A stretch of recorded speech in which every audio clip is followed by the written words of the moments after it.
Welcome to the WWE Podcast Monday Night Raw review on this September 21st, 2021. Tonight, we're going to discuss everything that happened on Monday Night Raw. A Monday Night Raw that didn't hold back.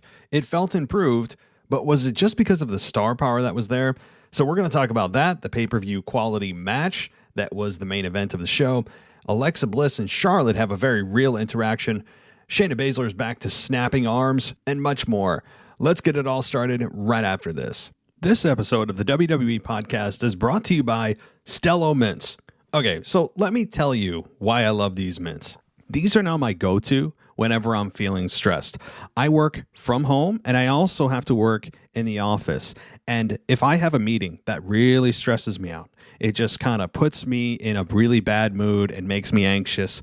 All I do is pop one of these mints. It's a fast, simple way to feel more calm and clear-minded throughout your day, no matter how crazy things get. So let me give you an example. The other day I was in the office, and we started to go back to the office now that the pandemic seems to be somewhat under control, as they say. But I was back in the office, and we had to have a meeting right first thing in the morning.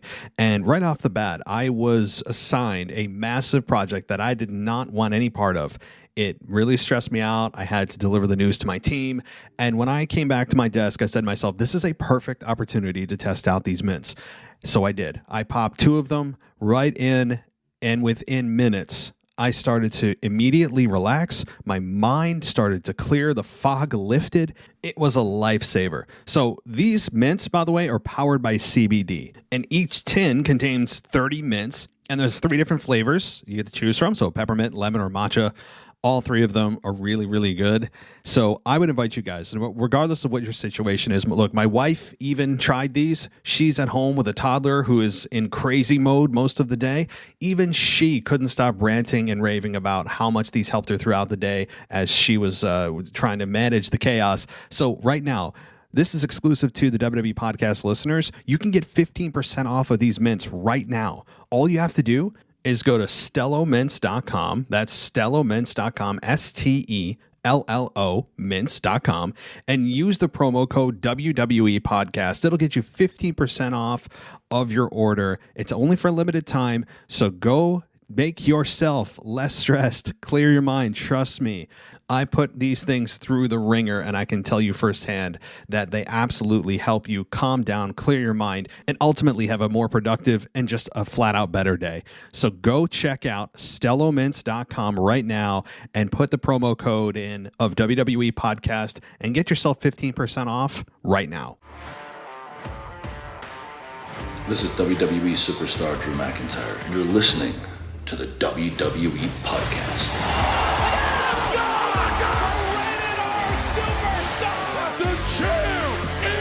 The one that everybody wants, me. Lynch is going to WrestleMania. Claymore! Austin 316 says I just whipped your ass. This is my idol. You're going to acknowledge me. All right, everybody, welcome to your Monday Night Raw review. Boy, there's a lot to talk about. A lot of good, yeah, some bad. But certainly this week, I think, felt a little bit better, felt a little more improved, felt like it was more Monday Night Raw as we used to know it than normal. So we're going to talk about that. And a lot of this, of course, has to do with the fact that it was a pay-per-view quality main event, really a main event that you could have placed on any pay-per-view and people would have bought it as the go-home match of the event. And they gave it to us on Monday Night Raw. And I think it delivered in a big way. It was probably the best Monday Night Raw main event I've seen in many months, maybe predating the pandemic era. So I really enjoyed this main event, as many other people did too. It's not a hot take or something different. I think I'm just kind of jumping on the bandwagon here, but it was very good. Even though amazingly nothing was on the line. You know, it's amazing nothing was on the line. I'm surprised Vince didn't have a Universal Championship and WWE Championship unification match. I'm surprised, right? Because Vince is very hot on just creating title matches right now to boost ratings, which is, again, you guys know how I feel about that. It's just, I think it's a very short-term thinking method, but this was really good. And we're going to talk about that as well as some stuff I didn't like. Definitely. I mean, we have Dewdrop and Eva Marie that I think we're all about done with. We had the New Day Open Raw. Absolutely not my favorite. So we're going to get into everything Monday Night Raw for sure. And there's certainly, again, a lot of good to talk about here. I really will spend a lot of time on things I loved about the show. So that is on the menu. But first, I want to let you know, if you want to get rid of those ads, I know sometimes I hear, hey, you guys are great, but there's too many ads. Well, first of all, we got to keep the lights on, and why not monetize a successful show? I mean, it just makes sense. There's a way to get rid of that. All it takes is going to Patreon, and for $1 a month, you get everything ad-free, as well as on Apple Podcasts. If you want to use your Apple Podcast app, you can do that. It's right on the main page. It's click the ad-free button. Boom, you're in. No more ads, and you're ready to go. Streamlined. No skipping through. No sighing and rolling your eyes, saying, "Oh my God, another ad." So that's how you get rid of it, right? And I think $1 a month is pretty damn good of a value. And so that's what I'll say about that. But I'm also plugging Patreon because as a pay-per-view week that we're in now with Extreme Rules coming up on Sunday, we have, for all patrons on all levels, all tiers, there's a Discord server that you can join. That is our private little VIP area that you can get on, and we can chat live. It's a great way to connect with other patrons and myself throughout the pay-per-view. We talk live, we react live. It's a great little hub, and I really encourage you to do that. You'll get access to that right when you join, and I would encourage you, if nothing else, for that. It's really a great time. And so, okay, Monday Night Raw, guys. Where do I start? Where do I start? I think I'll put the main event aside. As great as that is, I still want to put that to the side because I want to deep dive into another topic. And I want to start with Alexa Bliss and Charlotte Flair, believe it or not. And the reason I want to start with this is because this was for the first time, we saw Alexa Bliss, a shadow or a shell of the old Alexa Bliss. A little bit. Not in terms of how she looks, but in terms of promo. Her promo here with Charlotte was real. At least it felt that way. It was, for the first time, I felt something for the Alexa Bliss character that I hadn't felt in maybe ever. And it wasn't very gimmicky. It wasn't overshadowed with magic tricks and lights going out and Lily, creating a horror house for Charlotte. It was straight up. It felt like Charlotte was speaking through me, or I was speaking through Charlotte rather. And I got to side with Charlotte on everything she said. Everything from you're a grown ass woman dressing like a kid. That was awesome. That was true. That was everything that I was thinking. Charlotte pretty much said that when was the last time you were a competitor in this ring? That's also very true.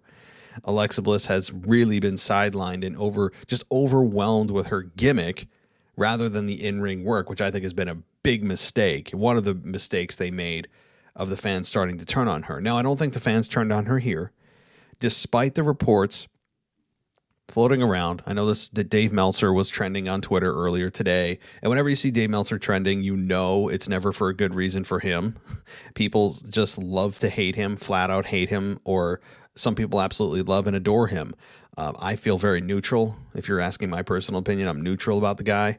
I don't have a strong opinion. I just know that he's one of the longest running and original journalists, and I say that in air quotes, of wrestling. So I don't have anything good or bad to say about him, but apparently a lot of people do.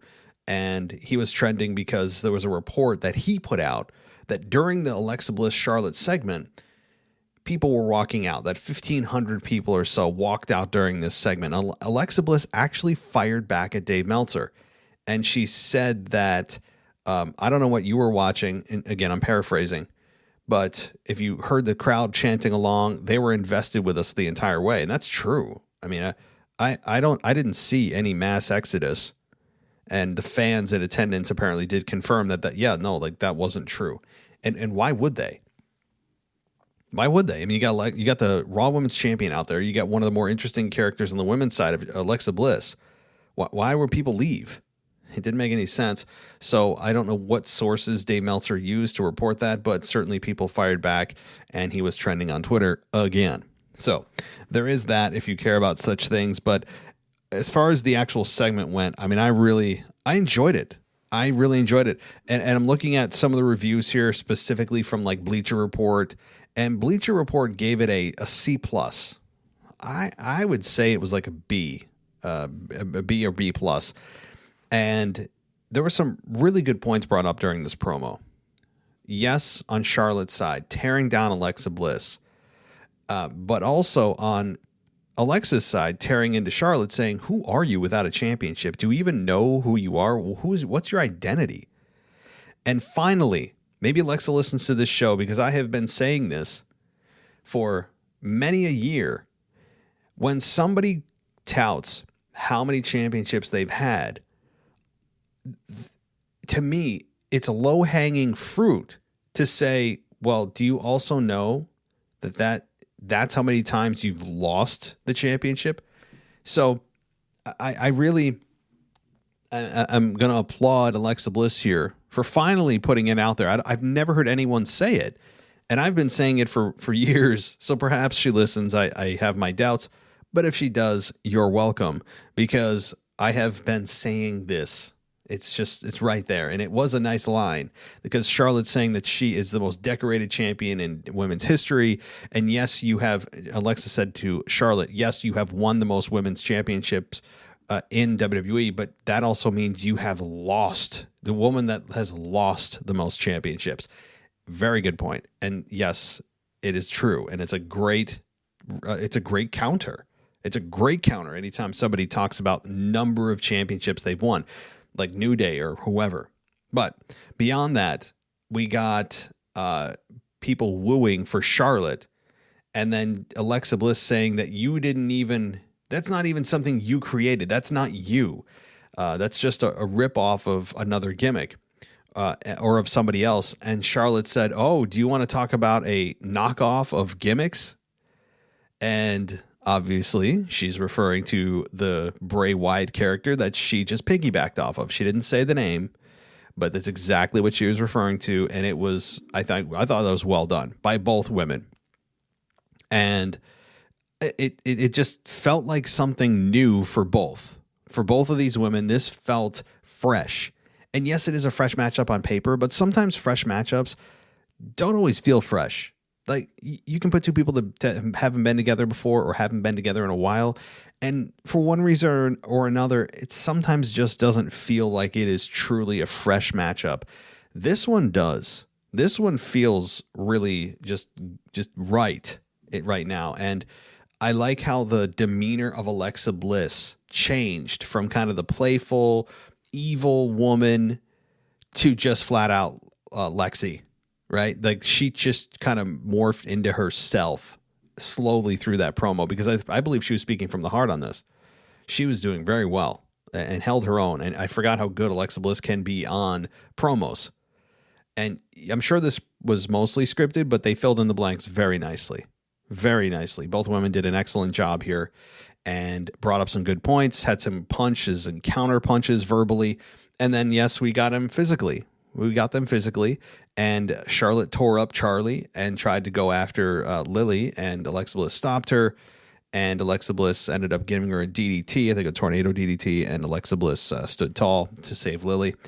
And this matchup is on Sunday, so there's a small chance Alexa Bliss could win.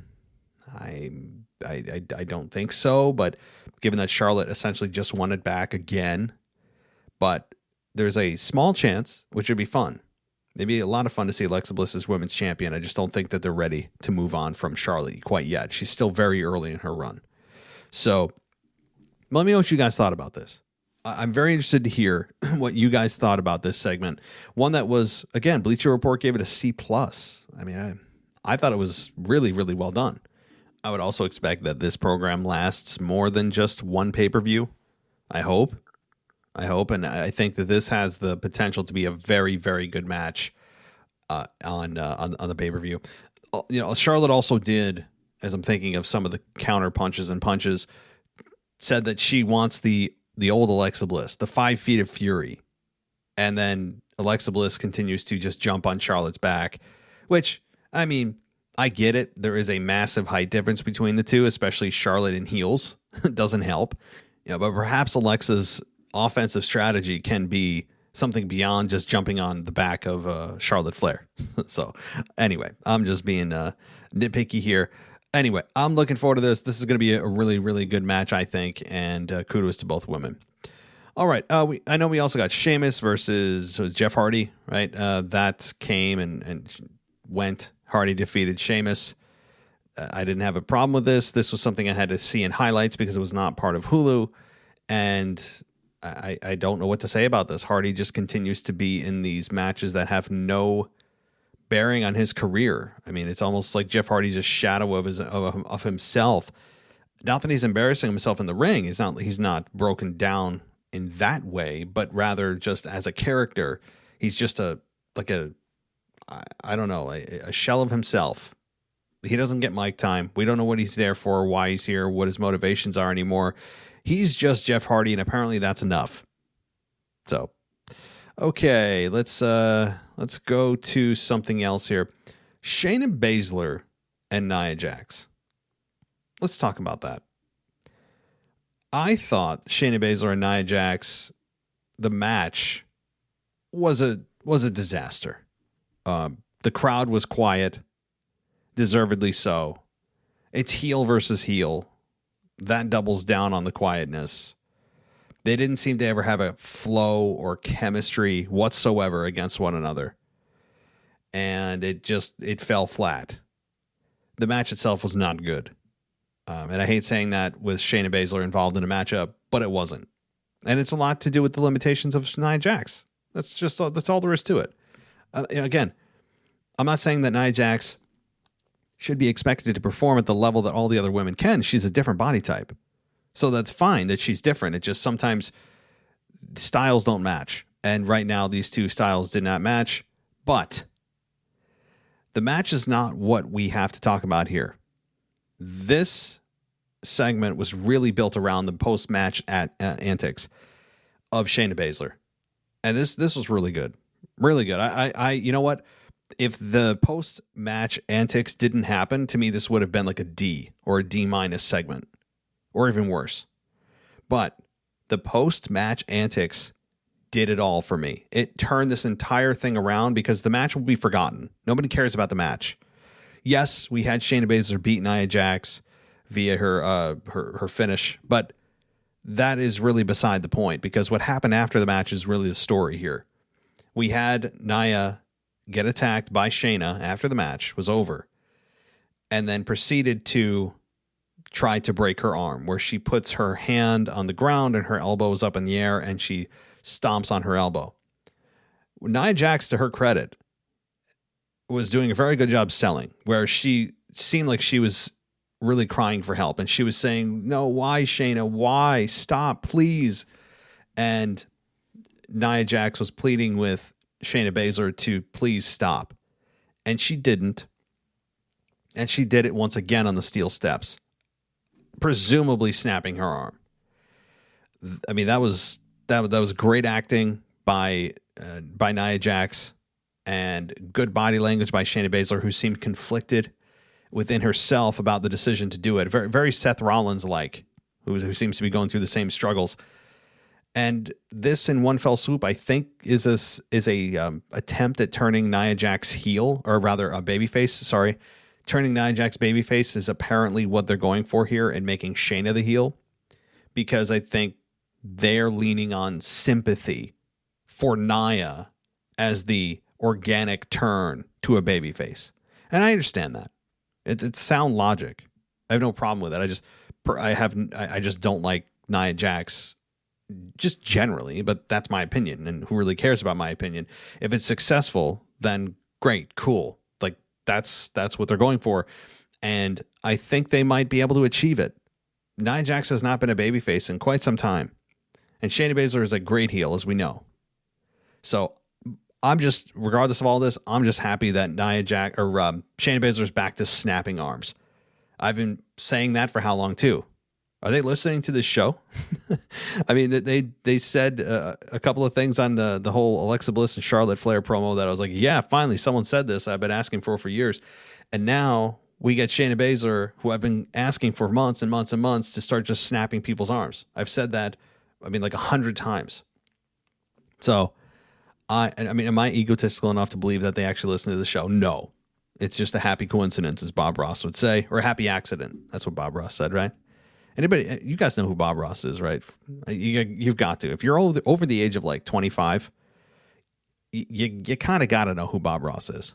So if you don't, YouTube him, okay? He will put you to sleep, but he's like, he's the man. Anyway, this was Shayna Baszler at her best. That's what I want. This is what I've been asking for. Not the Shayna Baszler that takes the fall for her team, but rather Shayna Baszler, the MMA fighter that comes out and snaps people's arms. Snap or tap, right? Good stuff.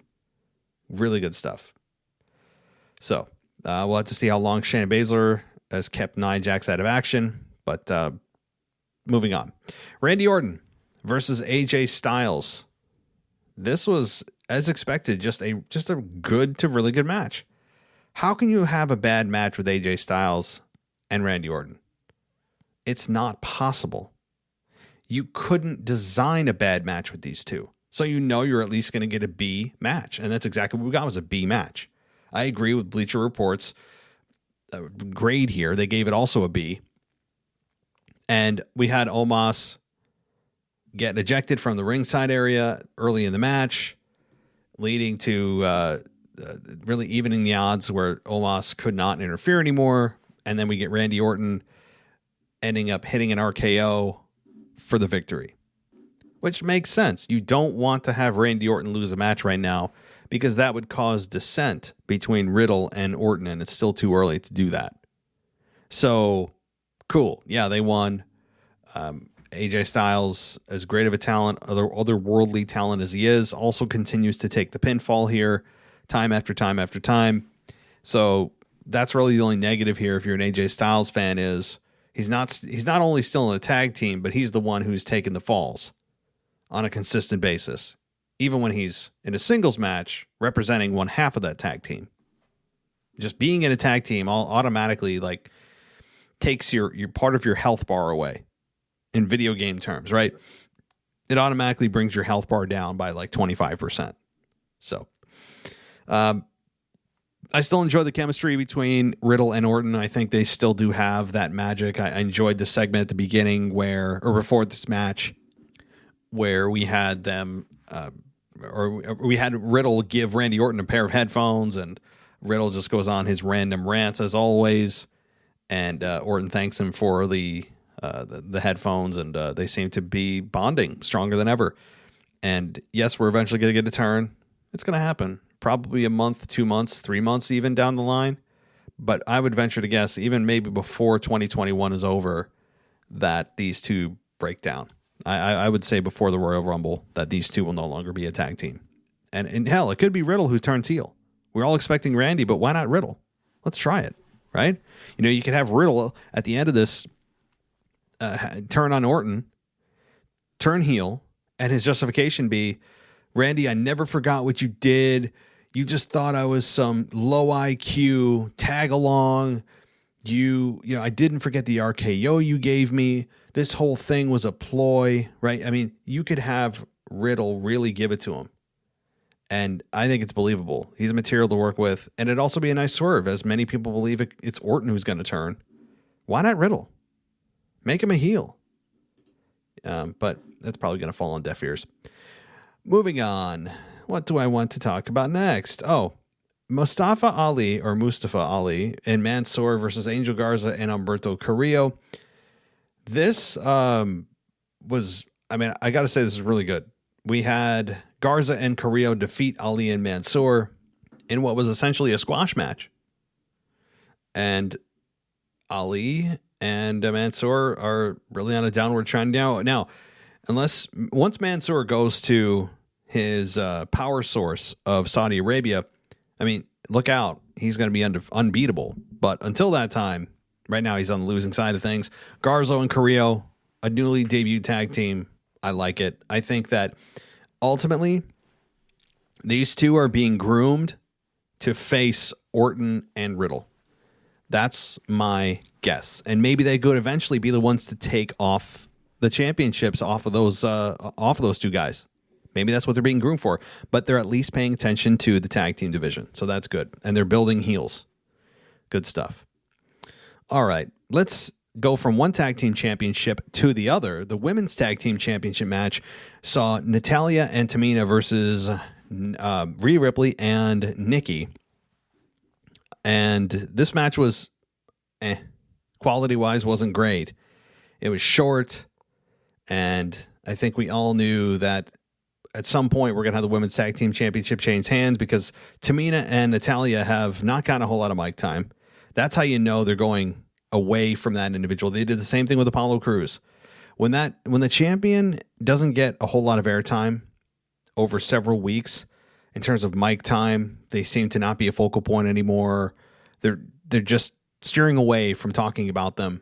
Look out. And that's exactly what happened here. And I called, and again, I'm not bragging, but I just know trends in wrestling. After watching for so long, I would hope my brain would pick up some kind of knowledge of how things work in WWE.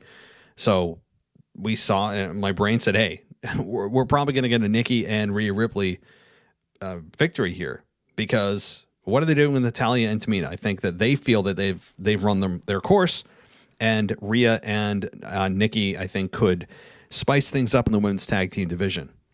And I'm cool with them as champion. You know, I'm fine with it. I think that's where Nikki belongs. Rhea will eventually make herself back into the main event picture once she kind of figures out what the hell she is, what she's not. Is she a heel? Is she a face? Is she nothing? I don't know. But it's good that they have gold and are continuing to at least push along the women's tag team championships and not make them feel forgotten. Just as they were starting to fall into the abyss of forgottenness, they change hands. And that's fine. I think that's fine, and I have no problem with these two. The only thing I have is, why didn't they do this on a pay-per-view? Man, I guess I'm just, at this point, a broken record. But if you're going to do something like this, I mean, you couldn't have at least given it the respect of the pre-show on the Extreme Rules? I don't know.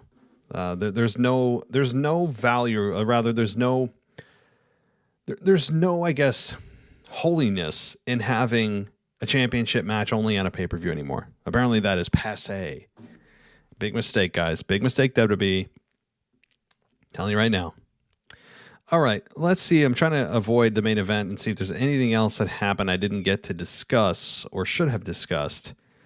Eva Marie and Doudrop. Even Bleacher Report gave this an F. Let me break it down for you. We had, I don't know why I'm analyzing this because it was bad. We had, Eva Marie and Doudrop wrote the last chapter of their rivalry in a rematch no one asked for.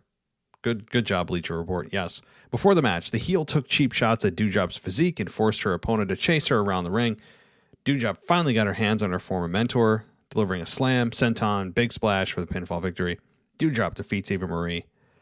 Yeah, we didn't ask for this. I agree. Like, what are we doing here? Can we please move on?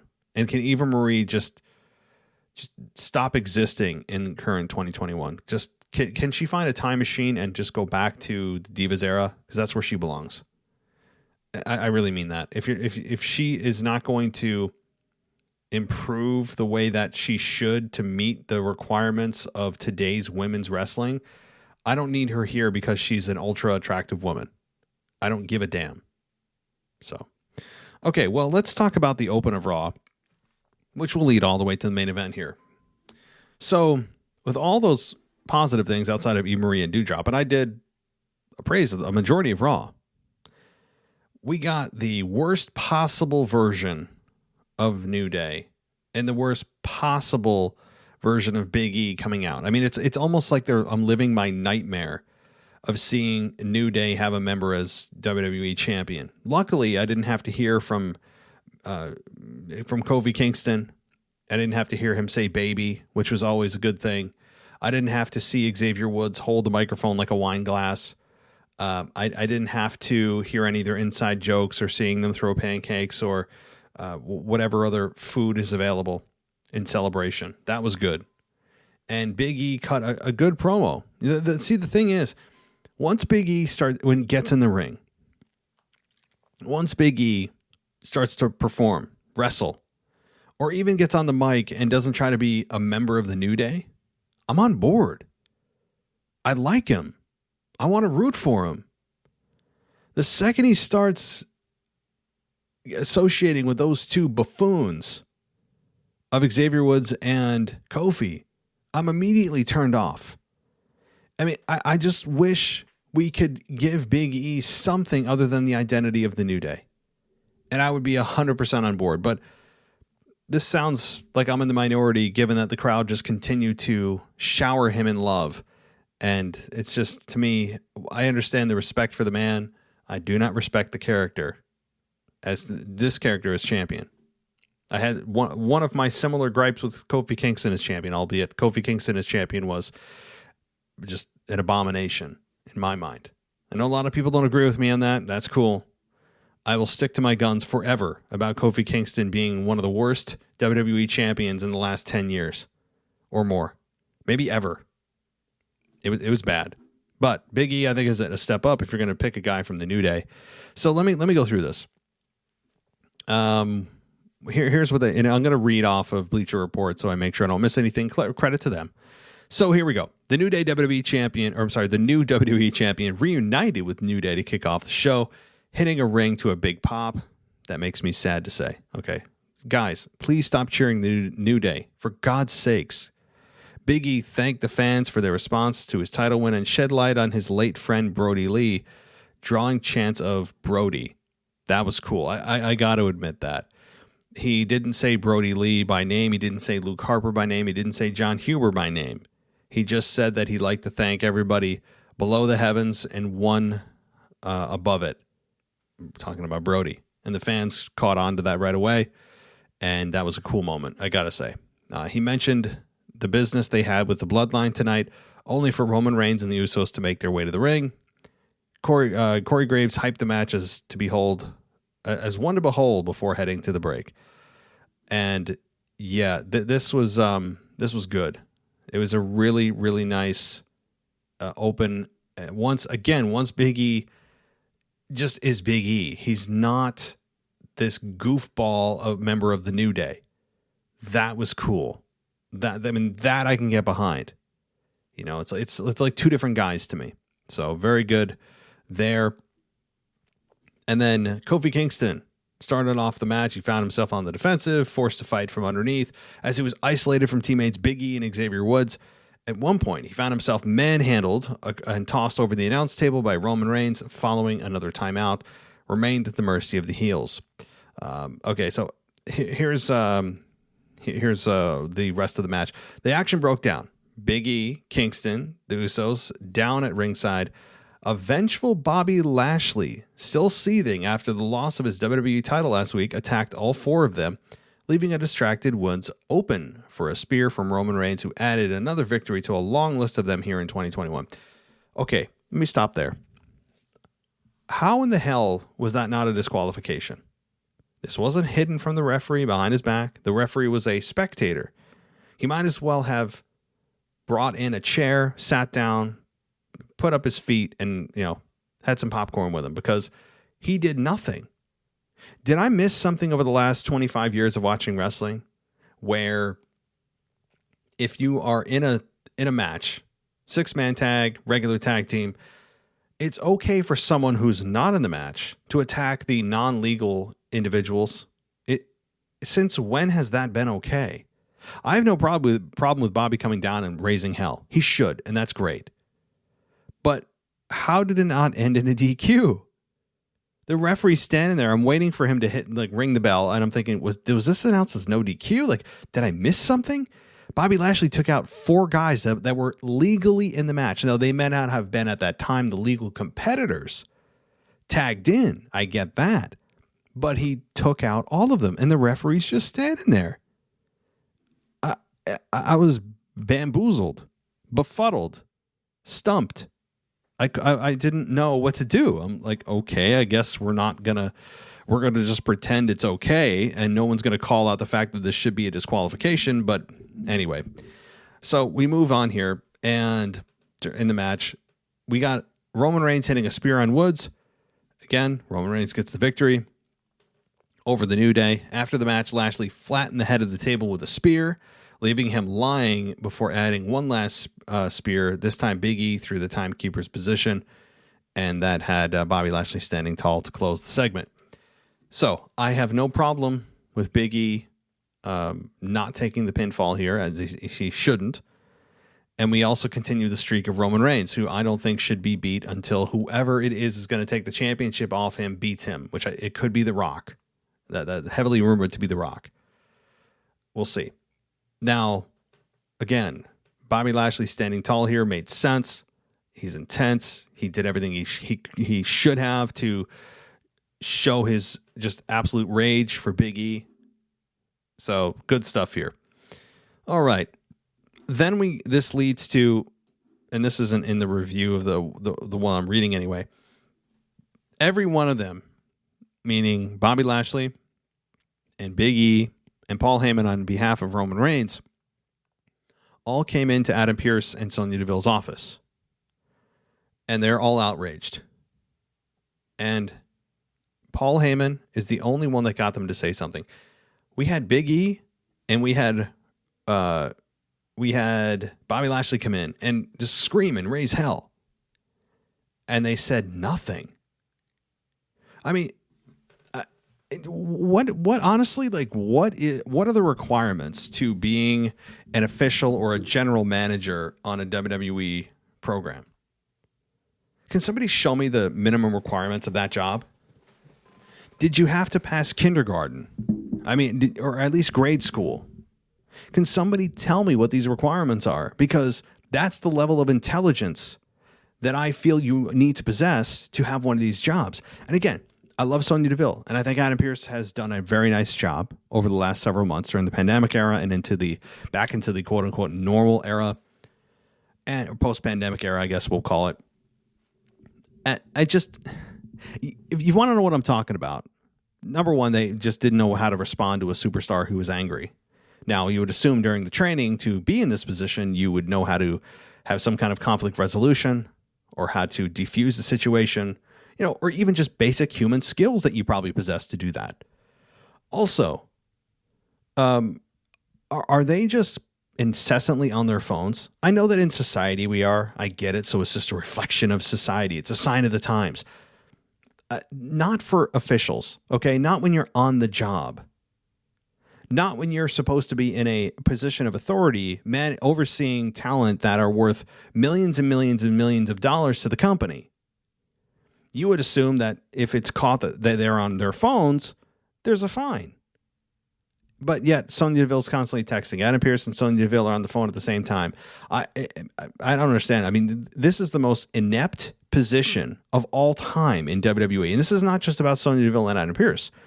This goes back a long way in the general manager / commissioner / official. I don't care what title you give it. They all do the same thing. Position and positions.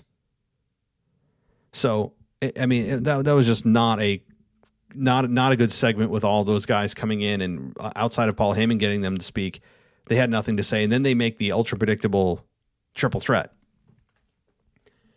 I have to say too, that when they do make a decision, it is as basic as it gets. My 3-year-old son could do the job that they do and make the decisions they make. There's no thinking involved. There's no creativity involved in their decisions. The decisions that GMs and officials make are the decisions you look at and go, yeah, well, duh, like no effing blank, right? Of course, that's the decision they're going to make. For example, you have two guys in a cutting a promo against one another in the middle of the ring. One of them attacks the other, and then the heel has their heavy come out and help beat down the babyface. To counter that, you have maybe the friend of the babyface come out to help balance things out and even the odds. And then you get a GM coming out and saying, we're going to make this a tag team match. It is just, it's so elementary with their decisions. Now, I know they say, well, you need to have somebody make the matches. No, you don't. We live without a general manager and official for quite some time, just fine. The superstars are capable of governing themselves. But They put a GM role and slapped a WWE official label on it, and we're all supposed to pretend that it's really not a general manager role, and it is. So, anyway, that's just my gripe about the general manager position and what happened on Raw. It was just not a good day at the quote-unquote office for those two. But, guys, apparently, again, here are the qualifications for being a general manager, official, or a commissioner on a WWE program. You need to have passed grade school, know how to count, make very, very basic, obvious decisions that require no creativity, and you have to be glued to your phone all the time. All the time. I mean, regardless, especially if the camera's on you, make sure you're texting. So there it is, guys. There's your qualifications. Send your applications to WWE.com. And make sure that they are aware that you are interested in this position. So, all right, I'm done being a jerk. Let's move on to the main event here, and that is, of course, the triple threat that really could have main evented any pay-per-view, as I said at the start of the show. Bobby Lashley versus Big E versus Roman Reigns. Now, before I get to all the good, how the hell did this match happen? Big E is a part of SmackDown. Roman Reigns is a part of SmackDown. What are they doing here? Nobody explained.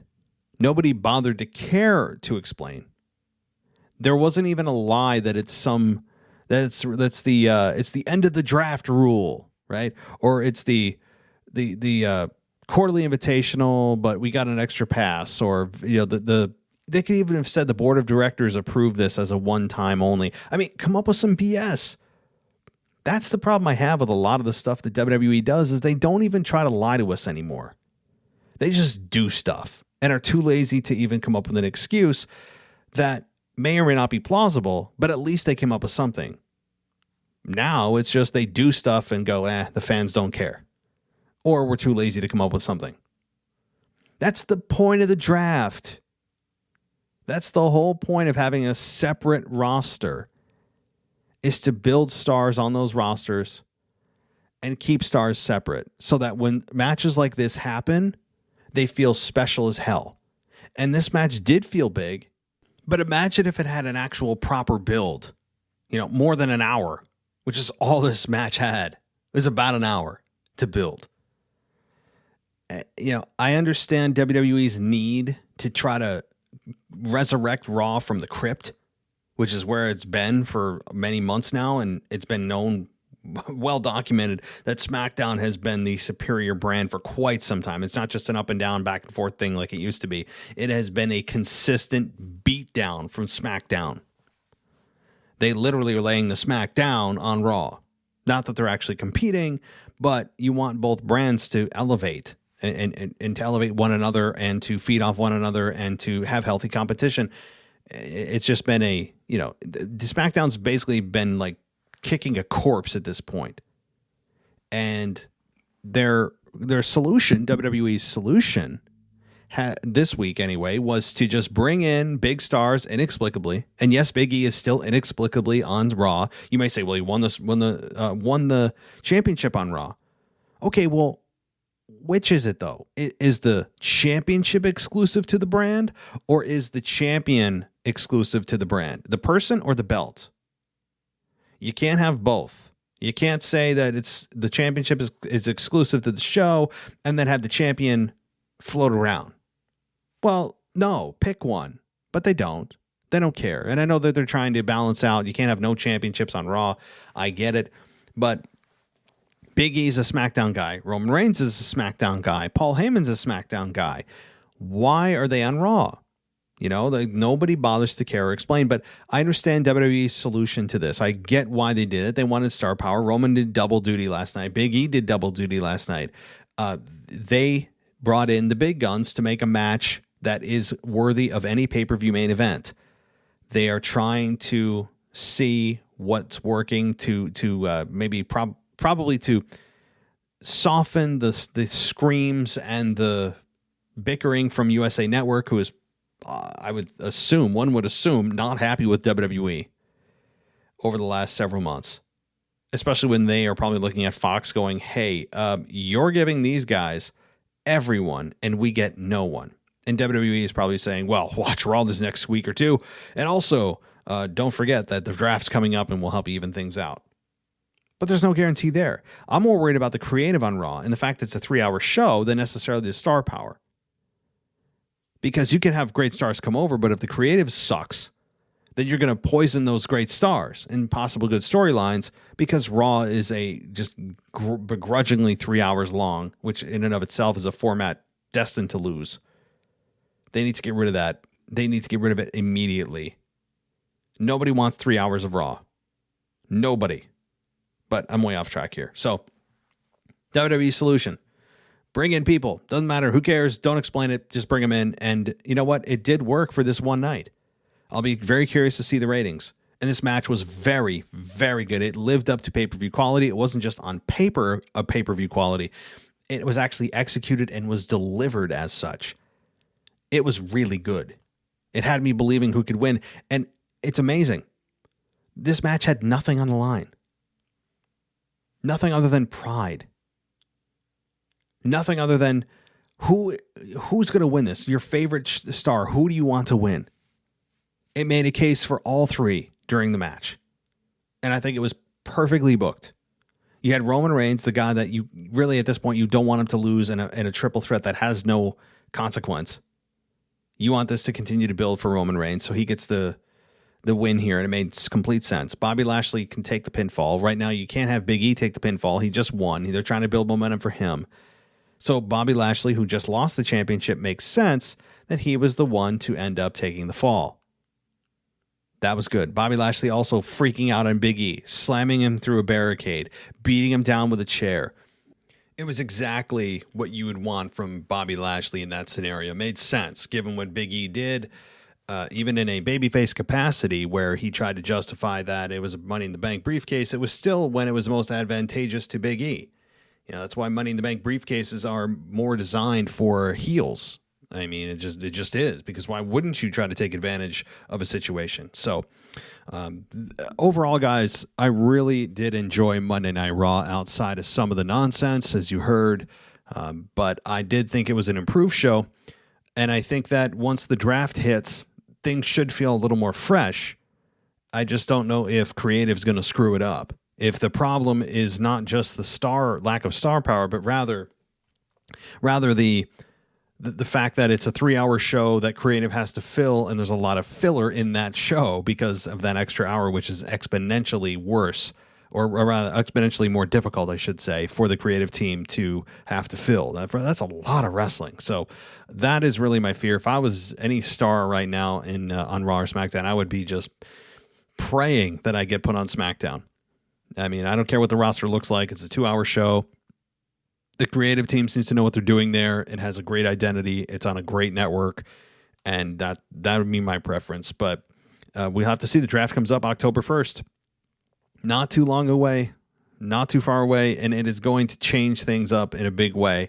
And I don't know if that means Roman coming to Raw. I doubt it. I think Fox would love to have him stay on SmackDown. I think Drew goes to SmackDown. I think Brock comes to Raw. I think Becky Lynch probably stays wherever Seth goes. If Seth comes to Raw, Becky Lynch goes to Raw. But yeah, we're going to have to speculate. It's going to be a fun time in wrestling. And boy, oh boy, just think about where we were just 4 or 5 months ago when the pandemic era was still going on. We're still in the Thunderdome. There was no Brock Lesnar. There was no Becky Lynch, right? There was no CM Punk in AEW. Think about how far we've come as wrestling fans. And think about where we were. So as much as I complain about certain things.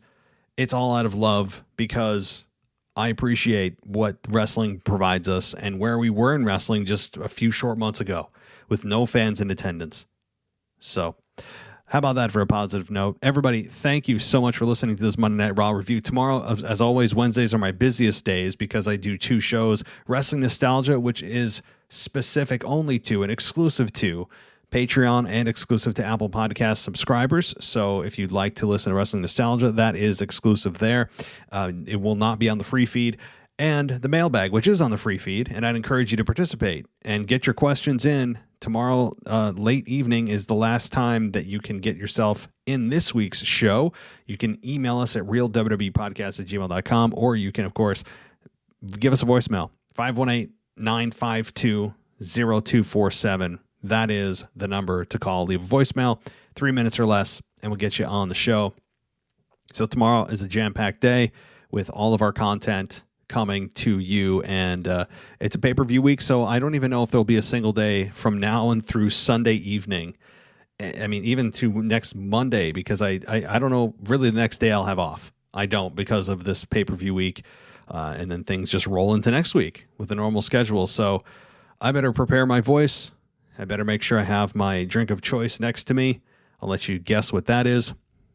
If I was 25, it would be alcoholic. But given that I am 36 and now have a family and I can't wake up hungover, it is a very, very shady, very suspicious bottle of Icelandic. What is this? What do I have next week? Yeah, Icelandic glacial water that I overpaid for. So how about that for a very interesting and controversial drink that I have? All right, everybody. Thanks so much for listening. As always, I'll talk to you next time.